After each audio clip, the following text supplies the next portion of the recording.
नमस्कार, future express में आप सभी का स्वागत है। मैं हूं वीरेंद्र कुमार और सेशन के बिल्कुल मध्य में 12 बजे शुक्रवार के दिन और एक सोमवार की छुट्टी को मिलाकर अगर आप देखें तो 3 दिन की छुट्टी पर जाने से पहले बाजार का मूड इस वक्त सही है, अच्छा है, बेहतर है। और इन तीनों चीज़ों को डिफाइन करना हो तो आप कह सकते हैं कि डे हाई पर है। Nifty at day high, Nifty bank at day high. बाकी इंडिसेस जो हैं, चाहे वो फार्मा हो, मेटल्स हो, आईटी हो या फिर एफएमसीजी हो या फिर ऑटो हो, उसके बारे में व्याख्या करेंगे कुछ देर में। But Nifty is at day high, Nifty bank is at day high. देखिए आज सुबह सुबह और कल के बीच में कितना अंतर आया, और इनफैक्ट बुधवार की रात के बीच में। बुधवार को यूएस मार्केट का शार्प पुल बैक, उस टैरिफ को जो अप्लाई होने थे उनको 90 दिन डेफर करने के बाद जब हम कल मुलाकात कर रहे थे, बात कर रहे थे, लगभग गिफ्ट निफ्टी फ्यूचर्स लगभग 900 साढ़े 900 अंक ऊपर थे। फिर कल यूएस मार्केट का क्रैक, तो वो जो तेज़ी थी वो काफ़ी कम हो गई।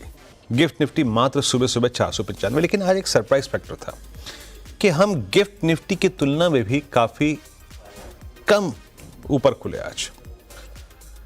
और सुबह सुबह जो डाउ फ्यूचर्स पेन में थे, right now they are in gain at 410 point ऊपर डाउ, S&P 500 लगभग 71 अंक ऊपर, नेस्डैक फ्यूचर्स लगभग 300 अंक ऊपर है। तो सुबह और अब में जो तब्दीली है फ्यूचर्स में वो ये है। देखिए आज का सेशन ट्रेड करने के लिए डिफिकल्ट था और मैंने सुबह अपनी कमेंट्री में क्लियर कहा था कि जैसे बाजार खुलेगा वैसे वैसे अप्रोच कीजिएगा। एंड इट्स डिफिकल्ट कि हम पहले से ही कोई रणनीति बना लें। बाजार ने क्या दिखाया कल, बाजार ने सुबह क्या दिखाया, और बाजार के खुलने की ट्रैजेक्टरी ऑल टुगेदर डिफरेंट थी। लेके आइए निफ्टी के लेवल। सुबह सुबह क्या बात हुई, देखिए पहले हमें क्या पार करना था। पहले क्लस्टर था 693 764। ये क्या जोन था, ये हमारे पिछले 4 दिन का स्विंग हाई था। और जैसे ही ये कटा, कमेंट्री में क्लियर लिखा था the moment you will cross 22693 and 22764 swing towards 22843. And what exactly is 843? It's 10-day exponential moving average. A swing towards 916. What is 916? It's 20-day exponential moving average. और अगर ये कटता है तो a swing towards 23035. ये क्या है? ये है कॉलाइटस का जोन। ये क्या है? ये है 50-day exponential moving average. तो देखिए कोई भी इंडेक्स हो, दुनिया का कोई index, underlying equity, commodity, 20 day में बहुत महत्वपूर्ण होता है। वो एक शॉर्ट टर्म में आपका कैरेक्टर कैसा रहेगा उसका एक इंडिकेटर होता है। तो आप देखिए 10 डेमा को पार करने के बाद थोड़ा 913, 919 की तरफ भागने में, जाने में, वहाँ जाके ठहरने में बार बार निफ्टी को दिक्कत आ रही है। तो क्या अगर मान लीजिए किसी ने पहले का लॉन्ग लिया या फिर सुबह लिया है, उसको क्या करना चाहिए? आइए स्टैट्स को देखिए, जरा देखने की कोशिश करते हैं। पर देखिए एक चीज़ याद रखिएगा, it's not only about stats. ये सिर्फ स्टैट्स तक सीमित नहीं है, एक फियर फैक्टर होता है। भाई शनिवार, इतवार, उसके बाद सोमवार को आप ग्लोबल मार्केट से बिल्कुल डिटैच रहेंगे, आप कुछ नहीं कर सकते। तो क्या आप लेके जाएंगे? शायद नहीं लेके जाएंगे। तो हम सिर्फ अभी 330 तक की कहानी को एक बार यहाँ पर एड्रेस करने की कोशिश करते हैं। ये इंपॉर्टेंट है कि हमने 10 डेमा को गेन कर लिया, हम 10 डेमा के ऊपर सस्टेन कर रहे हैं, and that's giving a conviction to 22,800 put writer. Outstanding वाई 58 लाख का, आउट ऑफ दीज 55 लाख आ जाए, दैट्स गुड। यानी अगर आपके पास लॉन्ग है आप बुक कर सकते हैं, लेकिन अगर आपके पास लॉन्ग है और आप ठहरना चाहते हैं तो frankly speaking this I think 2,800 put writers completely indicating that keep your stop loss somewhere out by 750 simply. और ऊपर की तरफ याद रखिएगा 913 एक हर्डल है, बट मैं एक चीज देख रहा हूं कि वो कॉल राइटर उतना स्ट्रॉन्ग ग्रिप नहीं ले रहा है। So the moment you will cross 22913,919 the 20-day exponential moving average, a swing towards 23,000 और in fact 23,035 looks possible। That is मेरी बड़ी वॉल पे कुछ देर में आप पूरा का पूरा जो वो इंडेक्स का जो रूपरेखा होती है ना, सारे इंडेक्सेस वो जरूर रखिएगा। सो ये है निफ्टी की बात। अब आते हैं निफ्टी बैंक पे। देखिए निफ्टी बैंक में क्या है, हमने निफ्टी बैंक से इस सारे इफ्स एंड बट्स के बीच में, ग्लोबल मार्केट्स की पोजीशनिंग के बीच में, ट्रेंड के बीच में वो हक छीन लिया था जो शायद जिसका ये हकदार था बुधवार को। क्या था वो? आपको एक रेट कट मिला, आपको स्टांस में परिवर्तन आया, बट स्टिल आपने कोई उसको एडवांटेज नहीं दिया। आज सुबह HDFC बैंक रंगत में था, एक्सिस बैंक रंगत में था, ICICI बैंक रंगत में था और कोटक बैंक रंगत में था। क्या बात हुई थी? हम पॉसिबली स्ट्राइक करेंगे 50 891 और 51 190 को। अब 891 क्या था? दैट मीन्स सिंपली आप मोर और लेस टेंडेमा के ऊपर ट्रेड कर रहे हैं और 50 891 का मीनिंग एक और था। थर्सडे से पहले, यानी जब चाइना ने रिटेलिएट किया, उससे पहले जो बैंक निफ्टी स्ट्रांग था उसके एक रेंज का लोअर एज था, इन दैट पर्टिकुलर फ्लैग उसका लोअर एज था 891। तो आप देख लीजिए, आपने टेंडेमा को पार किया, आपने कॉलाइटस के जोन में एंटर कर लिया और आप उस जोन में एंटर कर चुके हैं जो कि एक स्ट्रांग जोन था। आइए देखते हैं क्या is that scope of 362 and 519 and 634 वो स्टेट्स में है या नहीं। आपकी स्क्रीन पे आएंगे वो स्टेट्स। अगर आप इस वक्त 51,000 के पुट राइटर को देखें, आपकी स्क्रीन पर सबसे बड़े बिल्डअप में सबसे बड़ी स्ट्राइक करने वाली चीज वही है that 51,000 put writer is getting conviction back. वो कल कॉल राइटर्स का जोन था, बट वहां पे अब पुट राइटर्स थोड़ा सा अपनी पोजिशनिंग को स्ट्रॉन्ग करते हुए। तो जनाब, ये पैटर्न अच्छा है और ये फेवर कर रहा है बुल्स को, and simply this indicates if you are holding a long, keep your stop loss closer to I think 51,000 और माइट बी 5950। शिवांगी शारदा हमारे साथ जुड़ चुके हैं। शिवांगी नमस्कार, कार्यक्रम में स्वागत है आपका। मुझे मालूम है शिवांगी का इस वक्त फोकस किस पे होगा, बट शिवांगी थोड़ा सा वहां से इस वक्त डाइवर्ट करते हुए निफ्टी बैंक पे आते हैं। निफ्टी पर आपका व्यू क्या है इस वक्त, निफ्टी बैंक पर? जी बिल्कुल राइटली पॉइंटेड आउट, फोकस तो बिल्कुल गोल्ड पे ही है, बट निफ्टी की बात करें हम यहाँ पे भी हम अच्छी सपोर्ट बेस फाइन देखने को मिल रहा है और काफी स्ट्रॉन्ग यहाँ पे हमने देखा है कि कमबैक हुआ है बुल्स का। जिस तरह से हम ग्लोबल टेंशंस में इस हफ्ते की शुरुआत किए थे, वो पूरे लॉसेस को रिकूप करते हुए हम दिखे हैं और एग्जैक्टली हम जहाँ पिछले फ्राइडे को क्लोज हुए थे उसके वहां पे हम वापस आके आज ट्रेड कर रहे हैं। तो ये जो रिकवरी हुई है वो काफी स्ट्रांग रही है। पुट कॉल रेशियो जो है वो इम्प्रूव होते हुए देखा है। कल के सेशन में भी हमने इंक्रीज देखा था और आज जो है वो वापस 1 के टूवर्ड्स आ चुका है। तो कहीं ना कहीं अपना पुट राइटर्स भी अपना स्ट्रेंथ बनाए हुए दिखे हैं। वॉलेटिलिटी जरूर एक हायर जोन्स पे है, बट ओवरऑल जब तक 22,750 के लेवल्स होल्ड करते हैं तब तक हम एक पॉजिटिव ट्रेजेक्टरी की तरह एक्सपेक्ट कर सकते हैं 23,250 तक के लेवल्स। और सपोर्ट के तौर पे 22,500 का एक अहम लेवल रहेगा। तो जब तक हम इन लेवल्स को होल्ड करते हैं, बाय ऑन डिक्लाइन की रणनीति अप्लाई करनी है हमें। दूसरी ओर अगर हम बैंक निफ्टी की बात करें तो ऑफ कोर्स फाइनेंशियल स्पेस यहाँ पे ज्यादा आउट परफॉर्म करते हुए नजर आ रहे हैं। इन टर्म्स की ये टूटे ही नहीं थे उतने जितने यहाँ पे हमने स्ट्रेंथ देखा है। और वीकली बेसिस पे भी अगर हम देखें तो काफी एक स्ट्रॉन्ग यहाँ पे हमने देखा है कि कमबैक हुआ है। और ओवरऑल 51,000 के ऊपर जब तक ये कंफर्टेबली ट्रेड कर रहा है, हम नेक्स्ट 52,000 तक के लेवल्स एक्सपेक्ट कर सकते हैं। और सपोर्ट के तौर पे 50,850 के एक लेवल्स को ध्यान रखें। फोकस यहाँ पे फाइनेंशियल स्पेस यानी कि नॉन बैंकिंग फाइनेंशियल स्पेस जो है वो और हेवी वेट बैंकिंग स्टॉक्स में होनी चाहिए हमारे। ओके, निफ्टी बैंक पे शिवांगी का ये व्यू। और याद रखिएगा इस वक्त बाजार के सर जरा प्लीज एक्टर साहब, जो मैं आपसे मांग रहा था, वो वॉल जिसमें आपको सेक्टर्स का बिहेवियर मालूम चलेगा, आप समझ पाएंगे कि क्या हो रहा है। तो ये तेज़ी आज अक्रॉस ऑल सेक्टर्स परसिस्ट कर रही है। ऐसा नहीं है कि कोई सेक्टर आके बैकफुट पे है, no. Look at Nifty bank, Nifty financial services, PSU banks, Nifty CPSE, metals, FMCG। Even याद रखिएगा FMCG ने बुधवार को डोमिनेट किया था। अगर आप देखिए तो आज एग्रेसिव स्टॉक्स चल रहे हैं बट डिफेंसिव भी चल रहे हैं, दैट्स गुड। IT, उसके बाद ऑटो, उसके बाद फार्मा, उसके बाद realty, Nifty oil and gas index, BSE capital good index, जिसे कहते हैं ना फायरिंग ऑल सिलेंडर्स, ये वो है। बट मैं फिर कहूंगा एक जो फियर फैक्टर होता है वो अपना रंग कहीं ना कहीं दिखाएगा। सो प्लीज उसके लिए थोड़ा सा सचेत रहिएगा। या तो अपने प्रॉफिट्स कहीं ना कहीं लॉक कीजिए या फिर बुक कीजिए या एक जिसे कहते हैं ना रनिंग ट्रेलिंग स्टॉप लॉस जो होता है, आई मीन वो stop profit, that is called stop profit, वो कहीं ना कहीं अप्लाई रखिए। अब आते हैं शिवांगी ट्रेड्स पर, स्टॉक फ्यूचर्स पर क्या पिक कर रही हैं, आपका कन्विक्शन क्या है शिवांगी आज? I mean problem of plenty जिसे कहते हैं ना, आई मीन बहुत सारी कॉल्स हैं बात करने के लिए, आप क्या पिक कर रही हैं? जी बिल्कुल वीरू, आज हम स्ट्रेंथ अक्रॉस द स्ट्रीट देख रहे हैं, पर यहाँ पे मेरी नज़र उन स्टॉक्स पे रहेगी जो इन वॉलेटाइल सिनेरियो में भी काफ़ी रेज़ोनेंट रहे थे। तो पहला पसंदीदा काउंटर मेरा रहेगा वो है बजाज फाइनेंस में। ये स्टॉक में हमने देखा है लगातार पिछले 4 दिनों से बहुत ही अच्छी शॉर्ट कवरिंग मूव के साथ लॉन्ग बिल्टअप पोजीशन देखने को मिली है।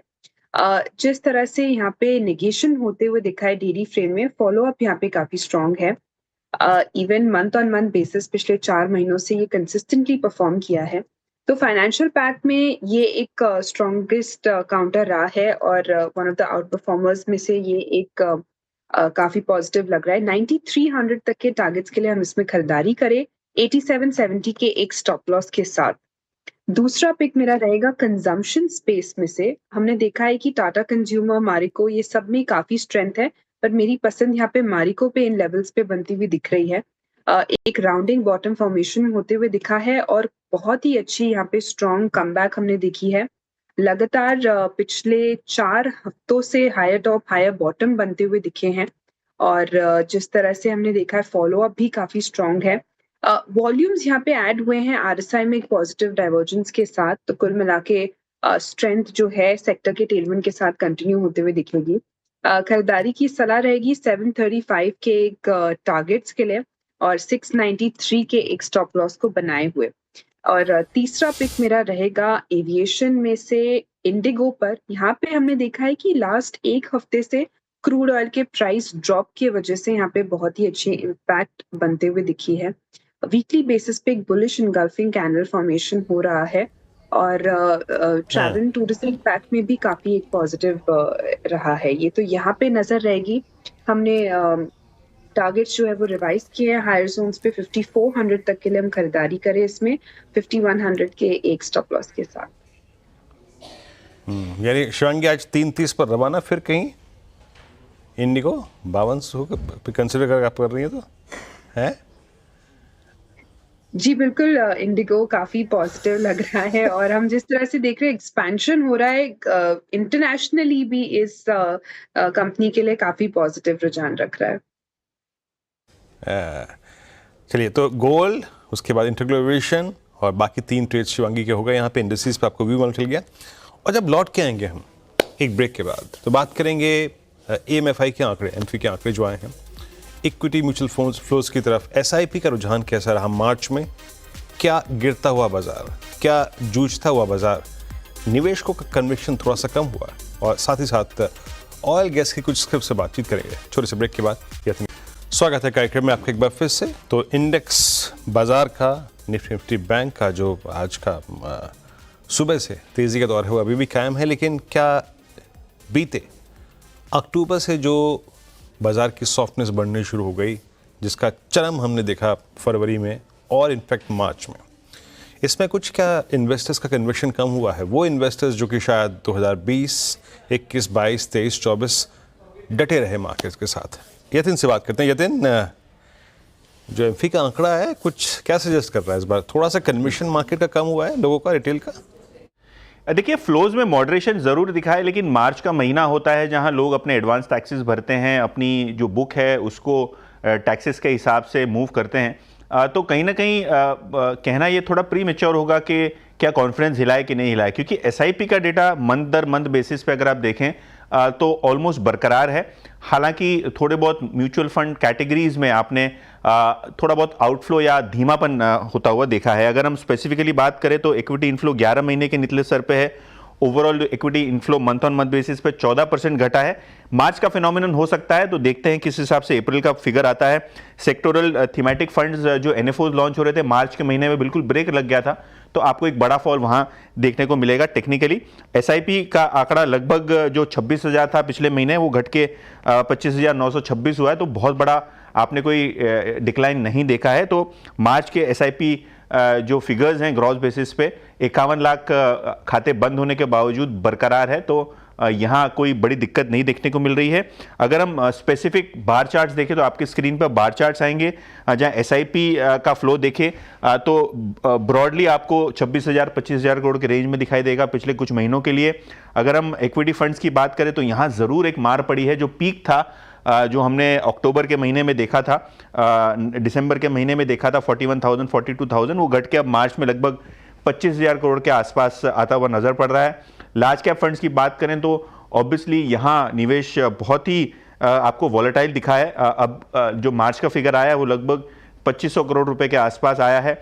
अगर हम बात करें स्मॉल कैप फंड्स की तो यहाँ निवेश उल्टा बढ़ा है। अगर हम फरवरी टू मार्च देखें तो 300-400 करोड़ रुपए मंथ ऑन मंथ बेसिस पे स्मॉल कैप कैटेगरी में आपको फंड्स बढ़ते हुए दिखाई पड़ रहे हैं। अगर हम बात करें मिड कैप फंड्स की, स्मॉल कैप फंड्स की, तो ब्रॉडली यहाँ फिगर बरकरार है। अगर हम फरवरी के म्यूचुअल फंड्स एयूएम की बात करें तो ब्रॉडली जो 64 लाख करोड़ था फरवरी में, अब मार्च में वो 65 लाख 66 लाख के बीच में आता हुआ आपको नजर पड़ रहा है।